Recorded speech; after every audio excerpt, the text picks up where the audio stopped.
Eh bien, bonjour Alexandre, merci en tout cas d'accepter ce petit échange sur notre expérience, sur ton expérience du Business Model You, on va en parler. Mais est-ce que tu peux nous donner un peu le contexte dans lequel aujourd'hui on se rencontre, hein? Je suis personnellement formateur et créateur de programmes santé, mais également certifié en Business Model You. Et donc, lors d'une interaction entre toi et moi dans ton parcours de formation, tu as vu certains podcasts, on a échangé, et puis je t'ai proposé justement de passer à travers ce business model you parce que tu changeais de carrière. Est-ce que tu peux me dire un petit peu ton parcours professionnel dans un premier temps et aujourd'hui ce que tu fais? Bonjour David, ben oui, avec plaisir. J'ai 51 ans, j'ai eu une première vie professionnelle en tant qu'ingénieur. J'ai une formation d'ingénieur à la base. J'ai travaillé dans l'industrie automobile pendant 20 ans, Euh, voilà, avec différentes expériences, différents types de postes aussi. J'ai été ingénieur de bureau d'études, mais aussi acheteur commercial. Et pour des raisons disons, d'alignement entre mes valeurs personnelles, mes aspirations de manière globale sur ce que je voulais apporter à ce monde. J'ai choisi de changer d'orientation professionnelle. Donc j'ai passé en France un BPGEPS, un diplôme d'éducateur C'est ça. sportif. Ce qui m'a déclenché cette envie, c'était de vivre euh, vers la quarantaine. J'ai commencé à vivre ce que vivent beaucoup de cadres. Prise de poids, mal de dos, des débuts d'épuisement, de limite burn-out, etc. Tout ça, ça m'a un peu secoué. J'ai eu l'aide qu'il fallait pour m'en sortir. J'ai toujours été relativement sportif quand j'étais jeune. Et j'ai vu que pratiquer de l'activité physique au bon moment m'a aidé à un peu éloigner ces problèmes-là. Je me suis renseigné, j'ai vu qu'effectivement, il y avait plein de, comment dire, d'activités et d'axes de travail possibles pour éviter ça. Et donc, à un moment, je me suis dit, bon, j'ai envie d'apporter du bien-être aux gens, j'ai envie d'être dans quelque chose de plus positif selon mes valeurs que juste de faire grossir le nombre de voitures sur la Terre et de rapporter de l'argent à des actionnaires. Donc, j'ai décidé de devenir éducateur sportif. Et j'ai été diplômé en janvier 2020. Je me lance plein d'enthousiasme et puis là, confinement, hein, la fameuse crise Covid. Donc, tous mes plans initiaux ont été perturbés. Euh, dès qu'on a pu comment dire, se déconfiner, là, j'ai fait un peu tout ce que j'ai pu. J'ai accumulé beaucoup d'expérience avec des cours d'activité physique pour des seniors, pour des enfants, pour des adultes sportifs, pour des adultes sédentaires. Voilà. Et après avoir accumulé suffisamment d'expérience, j'ai décidé de me lancer vraiment dans l'axe qui est celui de mon impulsion initiale, qui était d'apporter du bien-être et de la santé aux gens qui travaillent dans les entreprises, aux cadres, au personnel de bureau, etc., dont j'ai fait partie, dont j'ai vu que la vie était difficile. Et donc j'ai décidé de me lancer dans le personal training pour faire ça. C'est ça. Et du coup, est-ce que dans ta carrière, tu as débuté cette première carrière avec un élan, je dirais, de passion, ou est-ce que quand tu étais jeune, tu manquais peut-être d'informations pour te lancer dans cette formation-là, ou est-ce que avec le temps, ben, parce qu'on est justement dans une période où on peut grandir, on peut évoluer, donc quelque chose qui nous plaisait il y a 20 ans ne nous plaît plus aujourd'hui. Il faut avoir le courage de pouvoir passer à autre chose. Donc, chez toi, est-ce que tu penses que c'est quelque chose qui était dans l'ordre de ton évolution personnelle ou est-ce que peut-être c'était une réorientation parce que tu étais dans la mauvaise direction? C'est une réorientation. Et j'étais dans la mauvaise direction. En fait, j'ai la caractéristique d'être assez ouvert d'esprit et très curieux. Euh, mais ça a le défaut, du coup, d'être moins décidé. Et donc, quand j'étais jeune, moi, j'étais intéressé par tout. Je travaillais bien à l'école, donc j'avais de bons résultats, mais tout m'intéressait. Et mes aspirations professionnelles variaient régulièrement. C'est Un ça, coup, c'était astronaute ou pilote de chasse ou vétérinaire ou kiné. Enfin, voilà. Et donc, bah, finalement, c'est mes parents qui ont choisi à ma place. Ils m'ont suggéré, voilà, ils m'ont suggéré ce qui, eux, leur paraissait le meilleur et qui était probablement calqué sur leurs propres aspirations qu'ils avaient ou n'avaient pas réalisées et m'ont envoyé vers des voies de formation scientifique et puis d'école d'ingénieur. J'ai pas mis vraiment d'opposition. J'avais aussi d'autres envies, mais comme j'avais pas d'envie suffisamment forte pour c'est ça. m'opposer et de projets suffisamment concrets pour m'opposer à eux, j'ai suivi. J'y suis allé, j'ai vécu de bonnes expériences. J'ai habité 2 ans et demi au Japon. J'ai voyagé partout dans le monde, donc j'ai vu plein de technologies différentes, etc. Donc c'était intéressant, intellectuellement intéressant. C'est ça. Mais finalement, ça me nourrissait pas. Et j'ai senti au bout d'un moment, avec la maturité venant, un décalage entre ce que je faisais et qui j'étais finalement. Et qui tu étais. Parce que justement, dans le business model You, c'est une modélisation qui permet justement de réorienter une carrière et on essaye au mieux de définir un peu la situation actuelle. Alors, en général, dans un business model You, on fait la situation avant de se réorienter pour pouvoir justement faire les bons choix. Toi, tu l'as déjà fait avant qu'on ne se rencontre. Tu t'es rendu compte que ça n'était plus aligné avec tes valeurs, donc ça te coûtait finalement en énergie, en santé. Et cette expérience aujourd'hui, par contre, te permet de t'adresser à des gens que tu connais bien parce que ton client type est finalement la personne que tu étais il y a 10 ans. C'est bien ça. C'est ça, c'est ça. Et c'est amusant parce que effectivement, quand j'ai rempli les cases du business model You, j'ai pas eu de mal à les remplir et ça m'a surpris. Ça m'a un peu surpris. Je me suis dit, mais normalement, c'est un outil qui te demande beaucoup de réflexion. Et finalement, les éléments, les réponses me venaient et tout collait et tout se mettait en place. Donc effectivement, euh, c'est- ça a été une manière de concrétiser et de matérialiser ma démarche personnelle, ce qui était une bonne chose parce que moi, je suis un profil très analytique, très process aussi. J'ai besoin de beaucoup comprendre et beaucoup réfléchir les choses avant de passer à l'action, trop parfois. Euh, et donc, c'est une des raisons pour laquelle je t'avais sollicité, c'est que j'étais pas certain d'avoir toutes les armes pour me lancer dans le personal training. En tout cas, j'étais pas suffisamment sûr de moi pour le faire. Et le Business Model You m'a montré que j'étais dans la bonne direction parce que je l'ai rempli facilement. C'est ça. Toutes mes réponses callaient entre elles. Donc ça n'a pas eu ce côté création de voix pour lequel il est conçu, mais ça a eu un côté de réassurance en fait. C'est ça. Et Euh, et donc bah ça permet d'avancer quoi. d'avancer, Ça lève un frein, ça lève une question, tout une à grosse fait, de question. permettre de donner un peu une direction, un GPS, un peu pour pouvoir continuer et voir éventuellement là où il y a certains éléments, certaines pièces manquantes. Oui, Alors, effectivement, ce business model You, il est inspiré du business model Canvas, qui est une des premières modélisations d'un business plan qui a été mis au point par deux auteurs. Et puis, ça, c'est pour le business plan d'une entreprise. Donc, on est tous passés par là pour pouvoir justement créer une entreprise.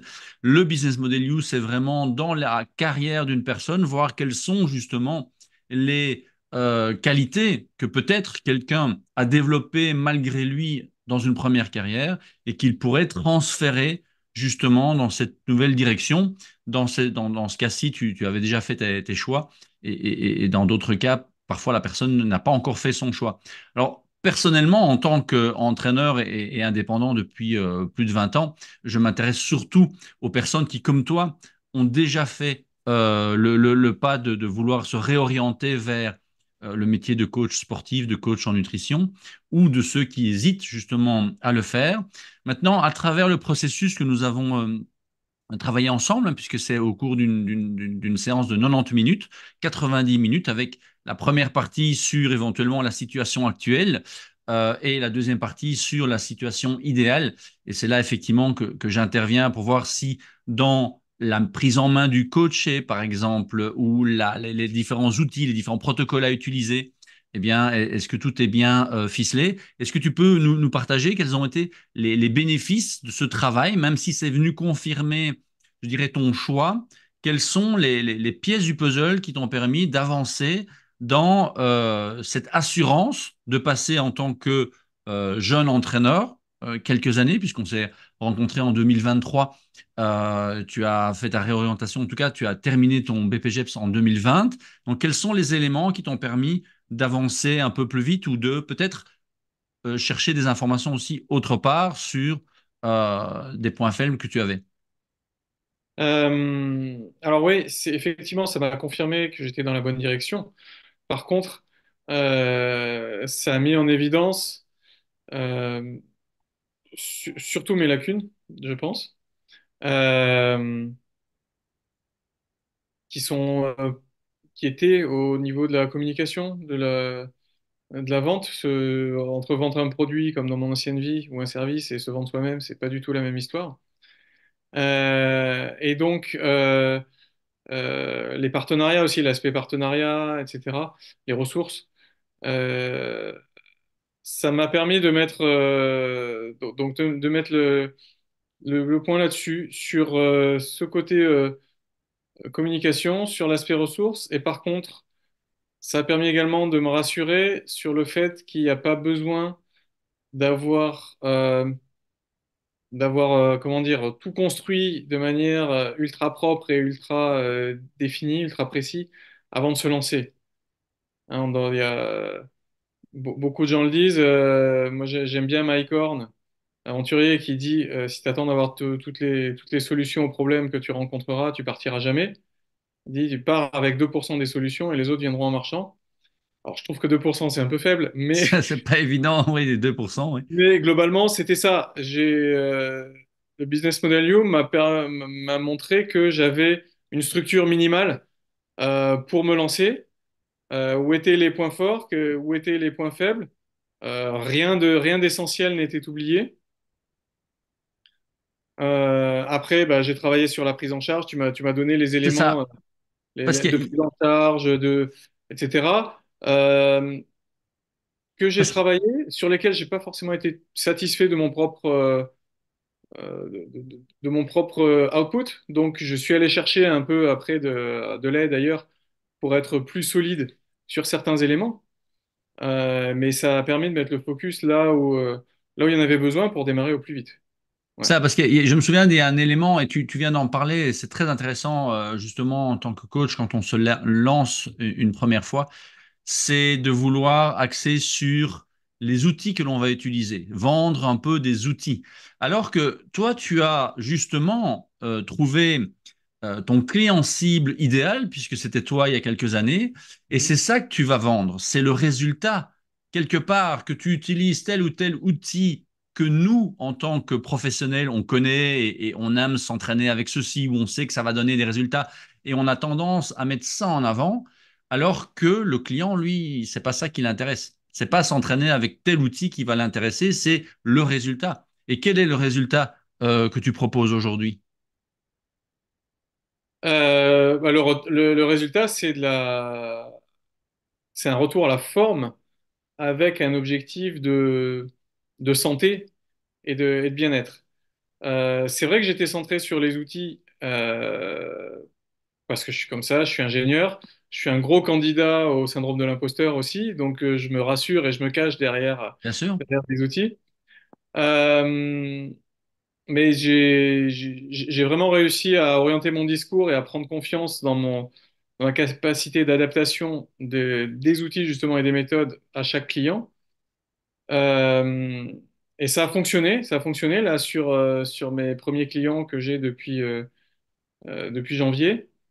Euh, bah, j'en ai qui ont des problèmes de santé et qui m'ont dit que leurs praticiens de santé ont constaté des bénéfices déjà, ce qui fait très très plaisir euh, dès le, dès un mois de pratique avec moi.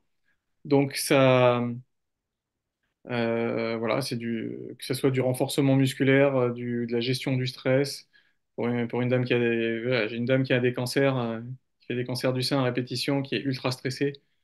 Ça l'a beaucoup calmée et sa chirurgienne lui dit, c'est super ce que vous faites, continuez surtout parce que on sait que l'activité physique réduit de 50% les risques de récidive.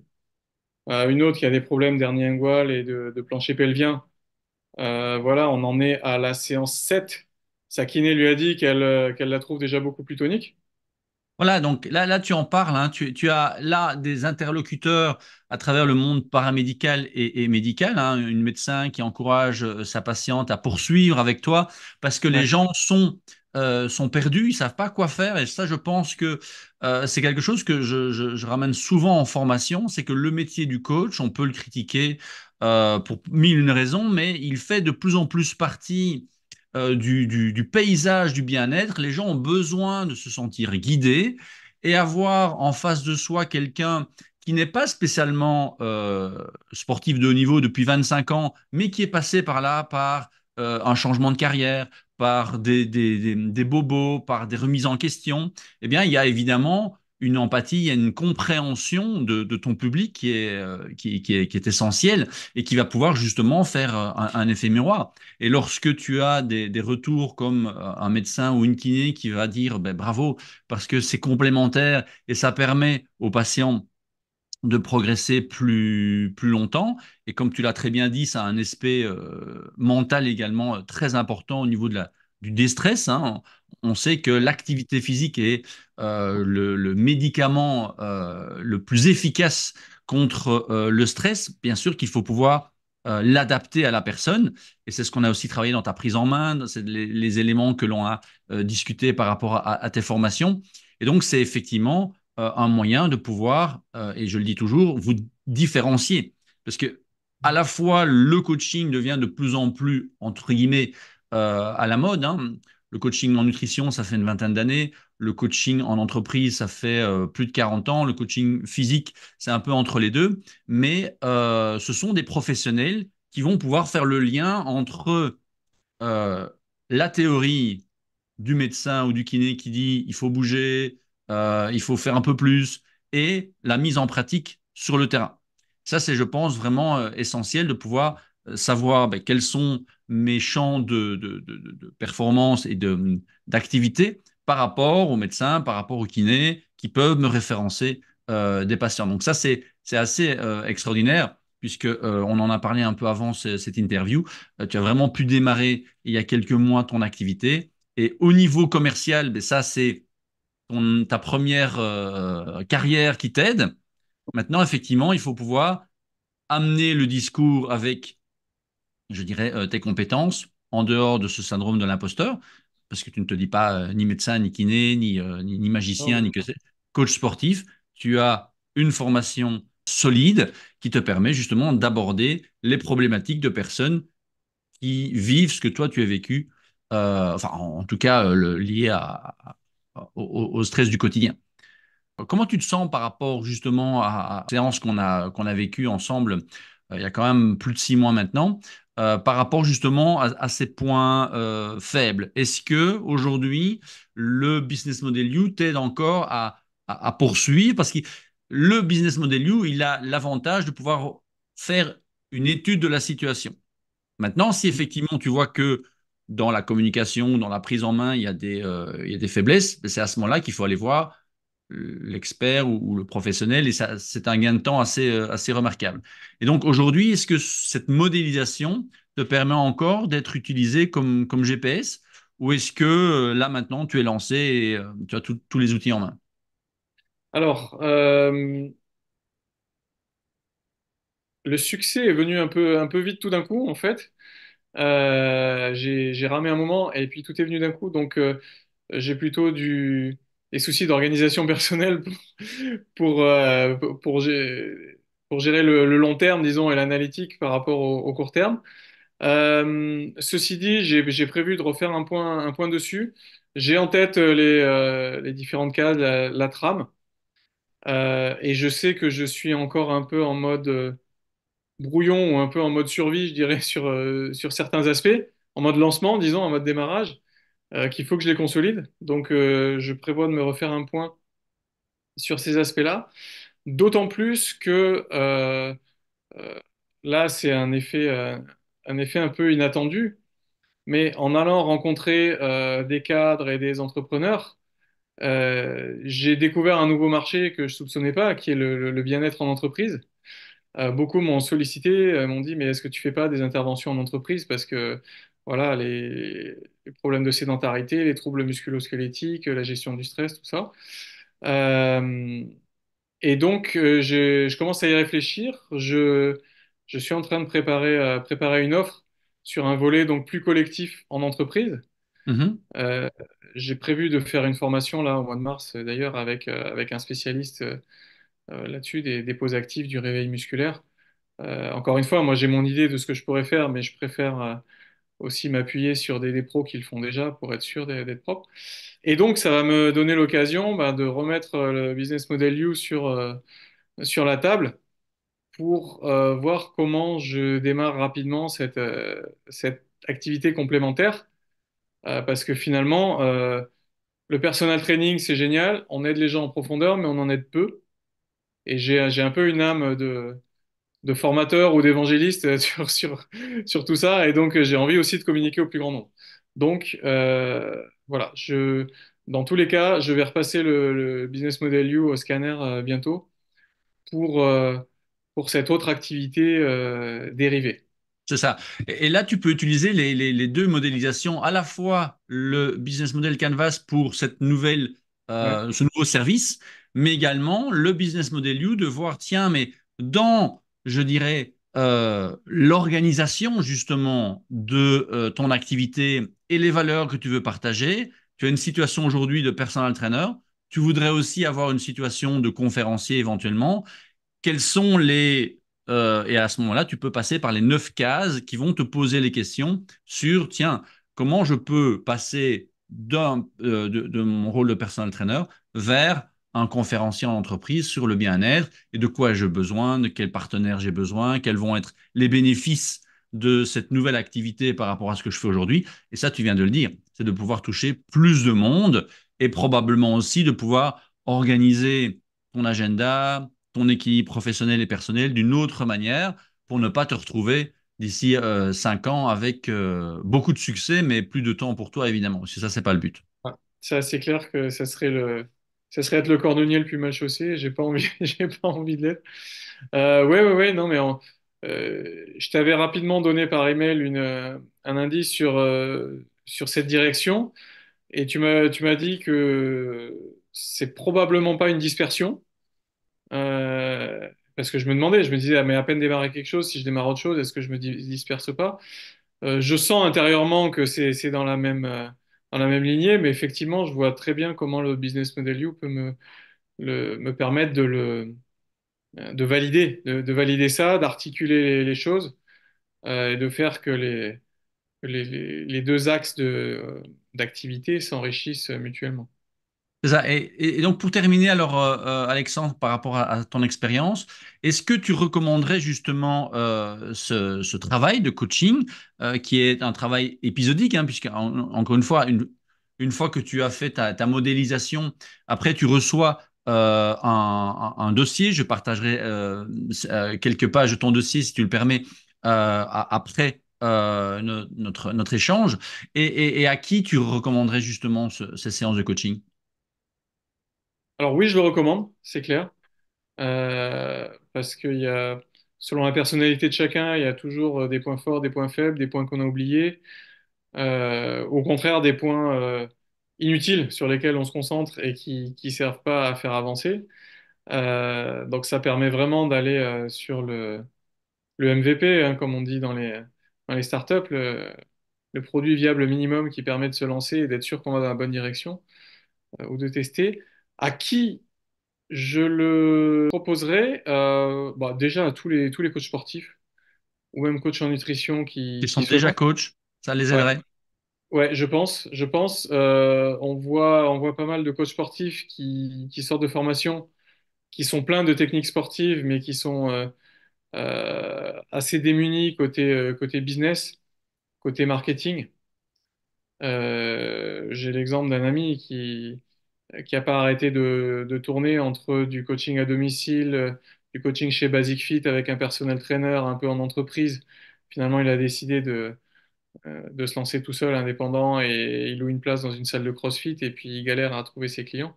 Donc, que c'est, quand on n'a pas un positionnement clair et une vision claire de ce dont on a besoin comme ressources, c'est compliqué. Donc, euh, de manière générale, je dirais que tout indépendant bénéficierait du business model You. Mhm. Et donc, que ce soit un nutritionniste, diététicien, coach, ou pourquoi pas même coiffeuse ou esthéticienne indépendante à domicile, euh, je pense que ça bénéficie au moins à tout indépendant qui n'a pas besoin de mettre en place la lourde machinerie du business plan d'une entreprise, mais qui a quand même besoin d'une structure Ça. pour ne pas avancer n'importe comment. Ceci étant dit, c'est vrai que je l'ai précisé tout à l'heure, hein, moi je me spécialise vraiment dans le domaine de la santé. C'est le domaine que je connais. J'aurais très difficile de coacher correctement une esthéticienne ou une coiffeuse, même si ça peut être encore apparenté à la beauté, au bien-être mental aussi.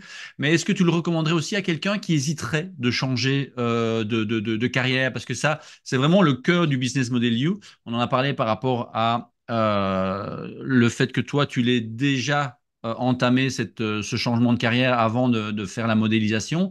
Mais est-ce que, selon toi, avec le recul, quelqu'un qui hésiterait à se dire est-ce que c'est le bon moment, est-ce que ça pourrait éclairer quelqu'un sur les possibilités justement et les marges à suivre pour devenir coach sportif ou coach en nutrition?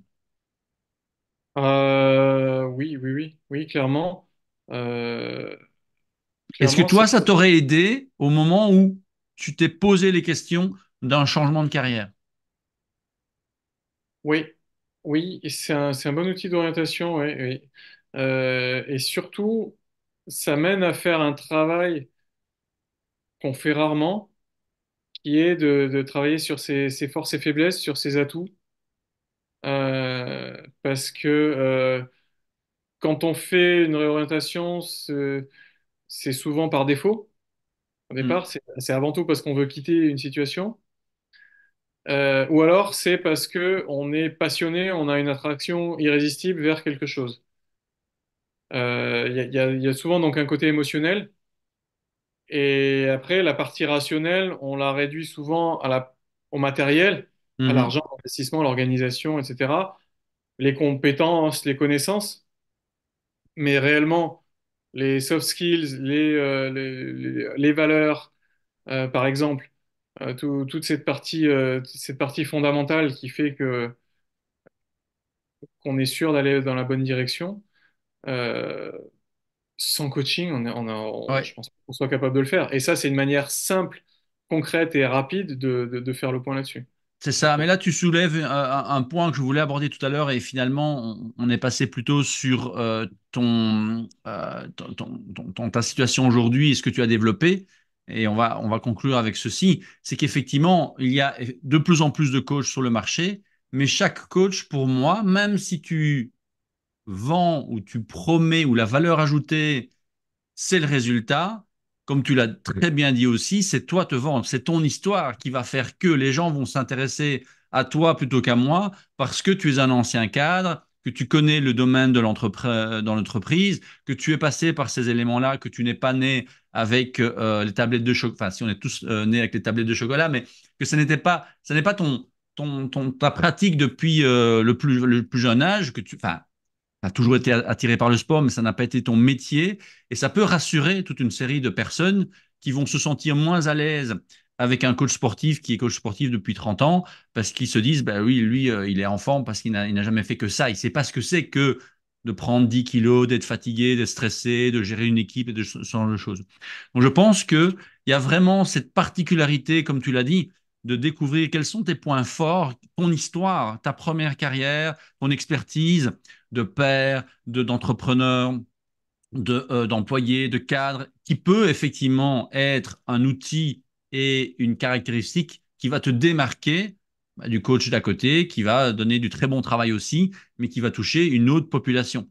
Parce que dans le business model You, justement, on parle de ses forces et de ses faiblesses, on parle de la valeur ajoutée que tu veux donner, du coût, des bénéfices, de l'équipe que tu dois avoir autour de toi, mais aussi de la personne à qui tu vas t'adresser. Et on dit mhm, toujours, si on s'adresse à tout le monde, on s'adresse à personne. Et donc, le fait d'avoir ton histoire te permet de parler avec des gens qui vont connecter, qui vont sentir une certaine oui, connexion et un certain respect, une certaine euh, relation avec ton histoire et ce que tu proposes. En tout cas, un tout grand merci Alexandre pour ton témoignage. Merci à Je te souhaite évidemment bon succès. On reste en contact évidemment. Après ce petit témoignage, je vais revenir pour ceux et celles qui veulent découvrir un peu ce que c'est un peu plus en détail le Business Model You et découvrir si ça leur convient. Mais en tout cas, je te remercie d'avoir pris ce temps-là pour partager ton expérience et ton succès. Avec plaisir, David, et merci à toi pour ton accompagnement. Il était très, très, très utile. Eh bien, avec grand plaisir. Voilà, donc on se retrouve tout de suite pour la deuxième partie de ce vlog et de pouvoir découvrir ce qu'est le Business Model You et savoir si cela vous convient.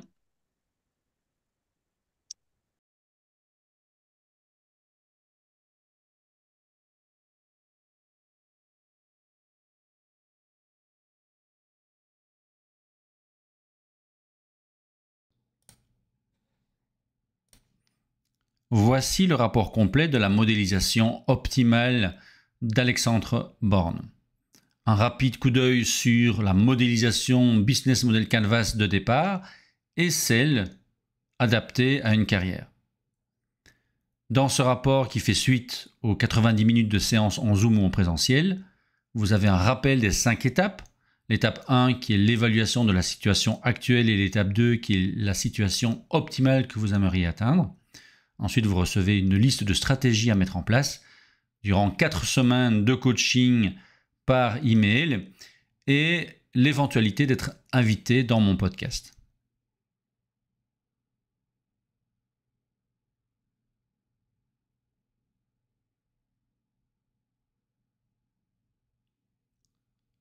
Le résumé des deux modélisations, actuelle et future, avec dans un premier temps cette modélisation de la situation actuelle, que ce soit les partenaires, les ressources que vous avez déjà, l'expertise, ce que ça vous a coûté, quels sont les bénéfices de cette première carrière ou du service de coaching que vous proposez aujourd'hui.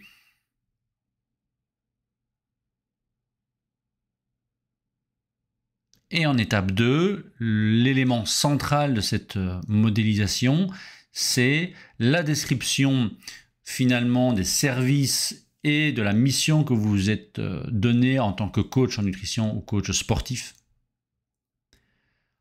Suite à cela, vous recevez des stratégies que vous allez pouvoir mettre en place durant 4 semaines de coaching par email. Vous voyez ici, la première semaine, Alexandre devait me proposer un pitch de 30 secondes et définir les différents questionnaires qu'il allait utiliser pour une prise en main optimale d'un nouveau coaché. En deuxième semaine, il devait créer son échelle de visibilité. Il a reçu d'ailleurs des documents pour pouvoir préparer cette échelle de visibilité. Il avait également un livre à lire pour sa communication. En troisième semaine, il devait créer une fiche et une prise en main de la nutrition, ou en tout cas de ses prospects en tant que coach en nutrition, ainsi qu'une séance type au niveau physique. Enfin, en quatrième semaine, on faisait un petit récapitulatif de ses avancements avec ses freins, ses obstacles et ses questions, et il avait également un nouveau bonus à lire. Suite à ces 4 semaines de suivi par email, eh bien, on a décidé de ne pas suivre le coaching puisqu'il avait pris en main de manière très optimale cette mise en place. Et je lui ai proposé effectivement de pouvoir intervenir dans une interview lors de mon podcast In Shape to Grow par rapport à son expérience et son parcours de jeune coach. Je remercie donc Alexandre de m'avoir accordé cette interview et de m'avoir fait confiance pour cette modélisation en espérant et en lui souhaitant encore énormément de succès.